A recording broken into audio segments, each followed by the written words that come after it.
Hello everybody, and welcome to this conversation that we're having today with Sara Wright, our church council chairperson. I'm Kevin Lindley. In case you didn't know, I'm the minister here at St. Luke, and we are putting together several of these videos, interviewing leadership, helping the community and the church community know who their leaders are and what their backgrounds are and how they fit into the picture of what's going on at St. Luke currently. So thank you for tuning in today as we talk with Sara today. Sara, tell us about yourself. Tell us about your family.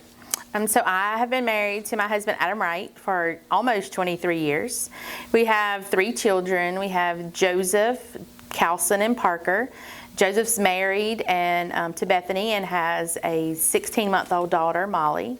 Calson is a freshman at Tri-County Tech. He'll be transferring to USC in the fall to study business. And Parker is currently a junior at Walhalla High School. I didn't realize that Calson was transferring to USC. We are applying to the School of Business. Oh, that's great. Hoping to get in. Yeah. That's great. That's great. So all of your children have had experiences right here at St. Luke, isn't that right? So we have been coming here since about 2011, 2012.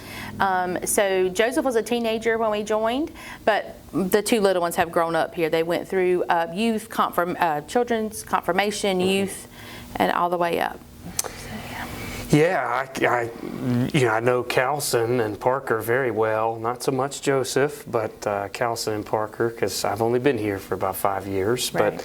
But remember taking Calson through confirmation and Parker too, and having them be a part of the youth group in our church has been exciting and life-giving. What's it like, if you wanted to put a few words to the growth of this church through the years? What's that been like from your perspective? It's been great. Our boys have made lots of friends here, and they've continued those friends outside of church. I have lots of friends here that span not even my age group. I have a lot of older friends that I talk to that are here. But watching St. Luke grow and watching all of our young families come in has been great.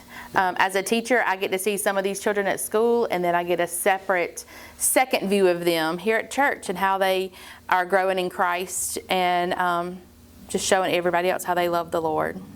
You volunteer for our nursery sometimes on Sunday morning, don't you? I work in the nursery. Before that, I did formation for several years. And now I've moved into church council. Mm-hmm. Still doing nursery, though. Still doing nursery. And we have a nursery at St. Luke for parents with young children.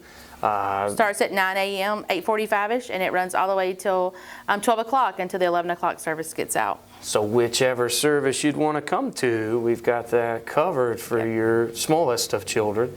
We also have a children's program here as well. Miss Janie leads our children's program. Miss Sara helps with the nursery along with Miss Tanya. Yes. So we have a place for your children no matter where they fit into that puzzle. So okay. So tell us then, Sara, about church council. What's that been like for you, leading church council for the last year? So last year, church council was phenomenal. We met 4 times a year. We had all of our church-wide events going on, our fundraisers, or I don't want to say fundraisers, we do benefits for the food pantry or for our new community share box. And, it's a great group of people. All of the committee heads come to our meetings, and we all have a great time. This year has been a little difficult with all the changes that the UMC is going through. So it's been a lot more meetings, and I am learning a lot more people because more people are coming out to our discussions that we're having about the UMC issues. And I think we're getting into a deeper level of conversation, so you're learning more about all of the people that I'm coming in contact with. So it's been great. I get to see the church from all the facets, from trustees to finances to congregational care, and how everybody plugs into that. So it's been great to see all the, I guess, inner workings of the church. It takes a village to run a church, doesn't it? Kind of like a family. And we are a church family. We consider ourselves a church family. All right, well, let's back up. Let's talk about what brought you to St. Luke. We talked a little bit about your experience here, and we talked a little bit about what's happening right now. But tell us about what brought you to St. Luke. Our first visit to St. Luke was with the original sanctuary. Okay. And we came in, and we had been invited by people that I worked with, and we liked it, but there wasn't a lot of young people. And having 3 young, energetic boys, we needed something for youth or for children. And so we left St. Luke, and then, we had the tragedy of the church burning.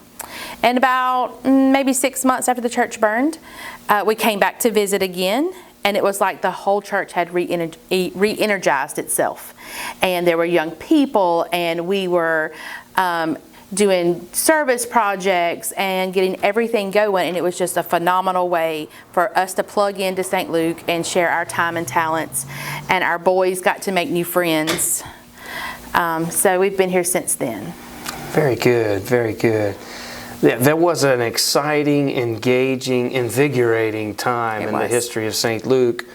I feel like in our own time now, there's much of what we're doing is continuing the momentum of what was started when this church rebuilt itself. I mean, literally rebuilt itself after tragedy struck, rising up to the beauty that God was calling it to, out of the ashes. Absolutely. What a remarkable story that St. Luke has. And you got to, from beginning all the way to the present, you got to kind of walk with this church congregation through that beautiful story.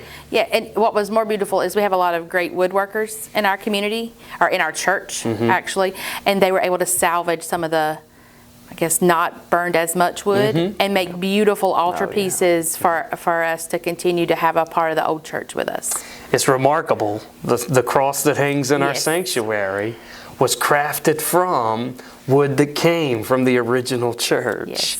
And so every time you come to that church sanctuary, it's like a connection to the way the old church was working and the new, and then the stained glass windows hanging in the church that we have now came from that original church sanctuary. This really is a beautiful picture. It is. A beautiful picture. It's the way the past feeds into the future, and so we're looking for the future for Church Council of where else can we go. Yeah. So let's think about that for a few minutes. Future for St. Luke Church. Do we feel like that the future of St. Luke, if we had some words to share about that, and I'm talking about, there are things going on right now. I'm looking past the noise and thinking about the future of this church organization. What do you see this church being most vibrant at in the future? I think that our church is very good at outreach and giving. Oh, yeah. Several years after we were attending regularly, I was part of a group that started talking about the food pantry. Now others took it and went well beyond what I could ever do to our amazing food pantry. Oh, yeah. And then, out of that became a need for a share box. We need clothes, or maybe people just need a few extra things throughout the week. And so we created the share box. So I think giving and reaching out to people and doing those, I guess, hometown mission work is what St. Luke is known for. Yeah, and that's the momentum too right there. It's kind of building. I can't tell you how many people are able to benefit from our community share box. There are hundreds of people who are able to benefit from our food pantry ministry, which is a community food pantry ministry too. I want to say that. It isn't just St. Luke. There are many churches who come together to help us to put on the food pantry. We're thankful for great dynamic leadership here in the church that helps us to accomplish food pantry, but it is an inter-church system people send different volunteers, different churches send different volunteers to help us, and we're grateful. But we also for the have partnership. the Women's Club who is doing the coat drives and warm weather drives, and they do a That's right. backpack food drive for our local elementary schools. So it's not just that one branch, it's everybody helping out. We are a church we have convictions about doing whatever we can to bless the community Right. around us. We want to connect with the community around us in life-giving ways, both for the community and for us. It gives Yes. us life to be able to do those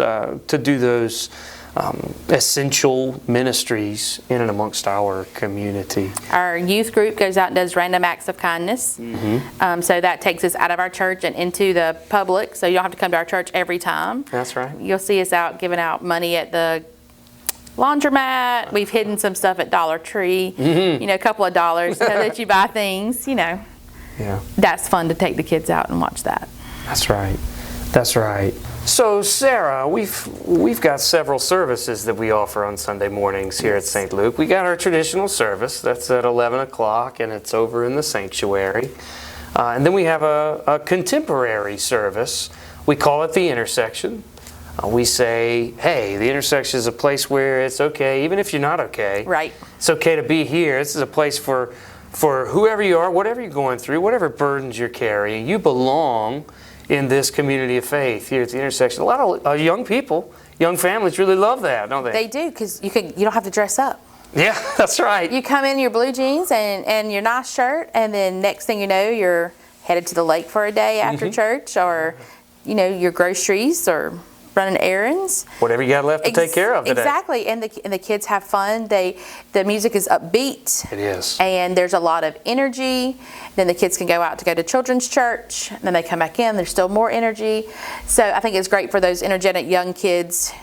And we also provide small treats That's in the right. morning. That's Coffee, right. juice, and a couple of muffins, or goldfish seems to be a treat for some of our kiddos. That's right.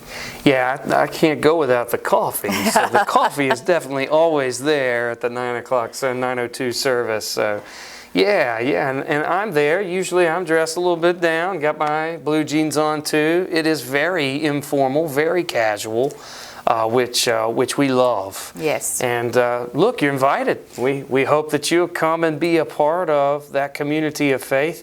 If traditional service is more your flavor, we have that too. And that is over in our sanctuary.